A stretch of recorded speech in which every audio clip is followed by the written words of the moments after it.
There was a song that I used to listen to when I was much younger. It started like this. It said, "One is the loneliest number." That song, while old, has special significance in today's world, doesn't it? Some have called it a loneliness epidemic. I hear literally from people all over the country who feel isolated, who feel alone, and they're not sure what to do. The Bible says, Genesis chapter 2, as God is creating out of nothing the world in which we live, and giving us, by the way, kind of a picture of what his perfection is like, the Bible says that he's created Adam, and then he looks and says, "It is not good for man to be alone." Now, most of the time we hear that in a wedding ceremony, because as many of you know, the next thing he does is from Adam's rib create a woman named Eve, and their life begins. But let's pause for a moment and think about what we're learning. We're learning that you were not created to live life alone. There's lots of reasons for it, but deep in your DNA is a need for there to be a connection at a deeper level than most of us have experienced.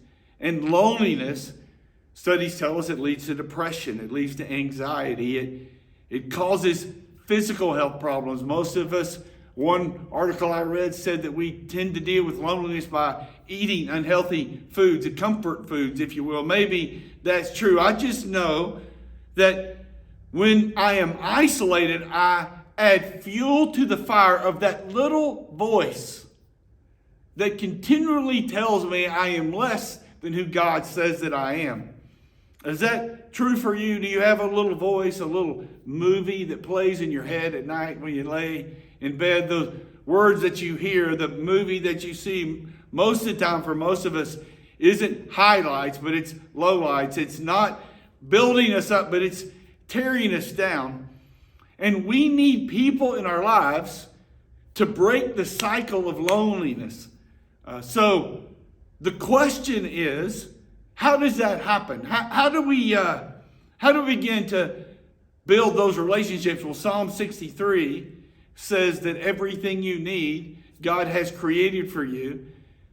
It's the psalmist saying, come to God to receive from him what he has for you. And I believe that a part of what he has for you is a connection with others, because it is not God's heart for you to have a misplaced picture of who you are and how he sees you. There's so many places in the Bible that we can read about this, see this. I think my favorite is in the story of the life of David. You know the story, many of you. David was a shepherd boy, is one of many brothers, and Samuel the prophet comes to his father Jesse and says, "Hey, bring me your sons, all of your sons. God has told me that I am to anoint one of them king." And so from oldest to youngest, Jesse lines up all of his sons except for David. And Samuel walks by and says, God says, "He's not the one, he's not the one, he's not the one, he's not the one, he's not the one." And I love the faith of Samuel, because instead of doubting God's voice, he turns to Jesse and says, "Hey, I know God told me that I was to anoint one of your boys king. Do you have any more children?" He goes, "Oh yes, I have another son. His name is David. He's out by himself." Don't miss this. In isolation, taking care of the sheep. Now, some people feel alone because there's no one around them. Many people feel alone with lots of people around because they're not separated by distance. They're separated by something matters of the heart. And it breaks my heart to think about a dad who intentionally and willfully would not bring his son, who didn't see him with enough value to even be worthy to stand before the prophet. He wasn't even considered. He was an afterthought. And if you've ever felt like your father didn't see value in you, you must know how David feels. And the story says that they called David in. God says this is who is to be the king. And in front of his brothers, in the middle of all that conflict, God announces to the world and to David, "You are a king." David goes back out to tend the flocks because it's not his time to take Saul's place as king. And he goes back into isolation, and the voice begins to ask him, are you really the king? You say, well, how do you know that to be true? Because I would say to you that as you watch David's life, his greatest struggle is stepping into the picture of who God had told him that he was. He listened to that little voice, because isolation gives fuel and makes the little voice grow and grow and grow. There was a man who wanted to give David his beautiful daughter, and she was the son of a king of a neighboring country, and David didn't feel worthy. He said, I can't accept the gift, and he missed relational destiny there.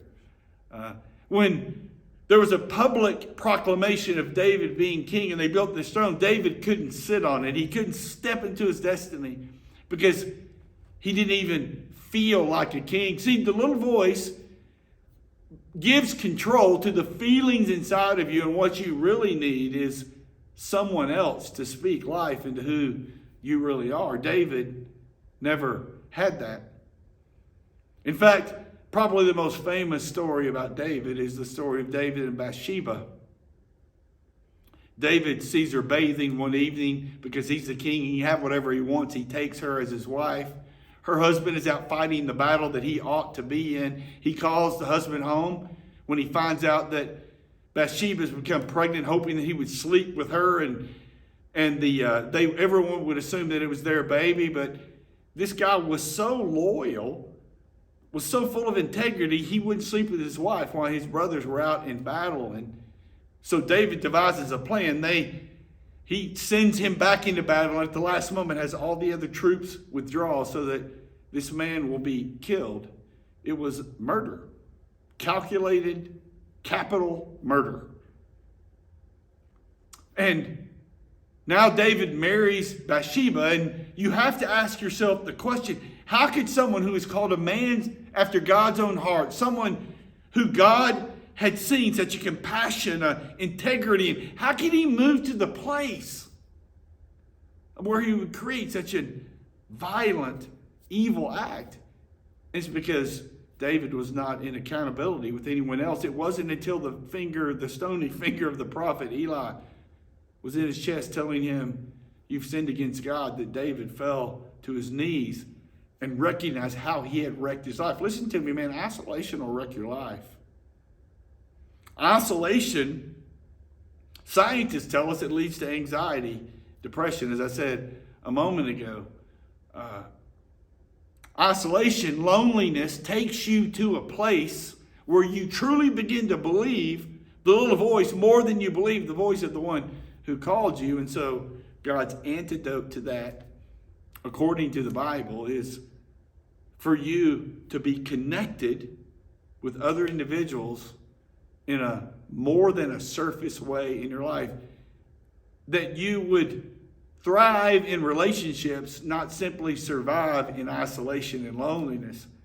Why has this been so hard for us? Well, it's been hard because we were forced for a while to be in kind of national isolation. We weren't able to see. Many didn't see friends that they had seen for years.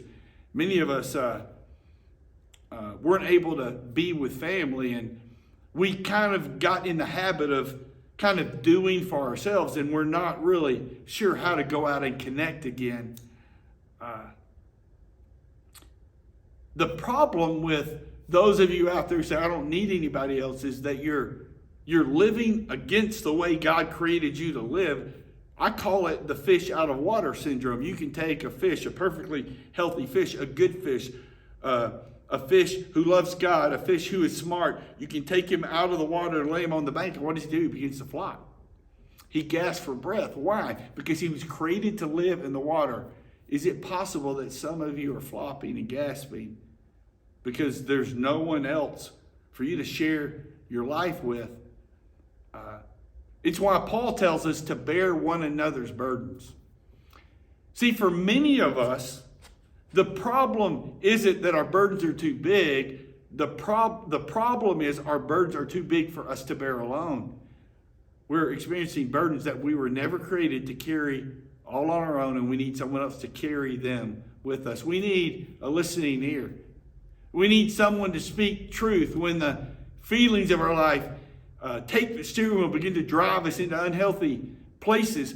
We must give ourselves to the rhythm of relationship.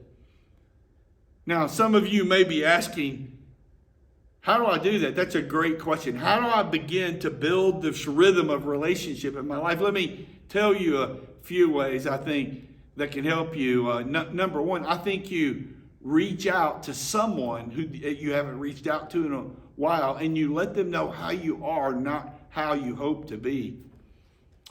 This is a huge challenge for many of us. I've heard literally hundreds of people say, oh no, I'm not doing that. I'm not going to be vulnerable. I tried that once and I got burned. So have I. And there's nothing quite like the pain of feeling like you got burned, feeling embarrassment, shame, feeling like someone has betrayed you. I know it's a terrible feeling. You know the only thing worse than getting burned? It's becoming isolated. It's not moving toward this rhythm of relationships, beginning to build relationships with others. Now, you don't start there. You start with common interest. Some of your relationships could be built out of your participation in a support group in your community. There's all kinds of support groups, all kinds of places, both online and in person. And as you gather around a common struggle that you and someone else have, sometimes like relationships get born. My best friend of 25 years, our relationship started by, we were both seeing the same counselor. We discovered it together. We weren't seeing the counselor for the same issue, but the fact that we had issues and we were able to process together what we were learning and the steps forward we were taking, the steps back we were taking, how it was affecting other relationships in our lives. The shared pain that we were experiencing forged our hearts together. And many times just reaching out, being a part of a support group, being a part of a group therapy session to help get you in a better place, what you find are relationships that help you get back to what God created you to be. It's a great thing to do. It's a good way to begin this journey.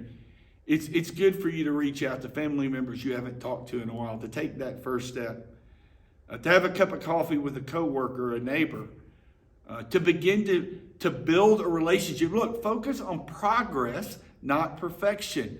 Rome wasn't built in a day, as the old people saying. And guess what? Like relationships aren't built in a day.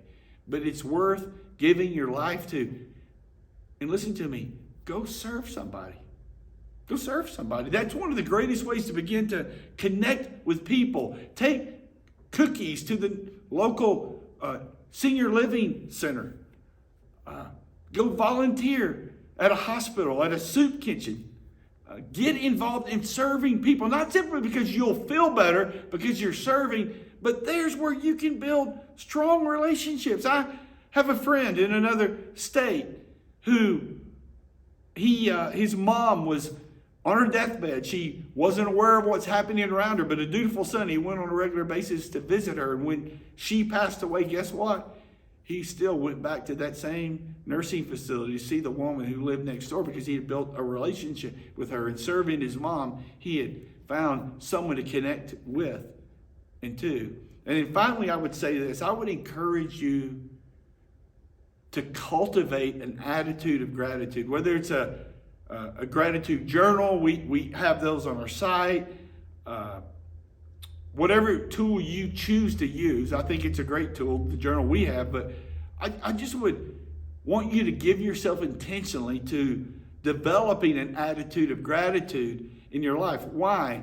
Well, I just think that when you count your blessings, when you focus on what you have, not what you don't have, I believe that in supernatural ways, God does something in your life. There's a joy that comes into your life. There's a peace that you haven't experienced before that comes into your life. And hear me when I say this with all the love in my heart.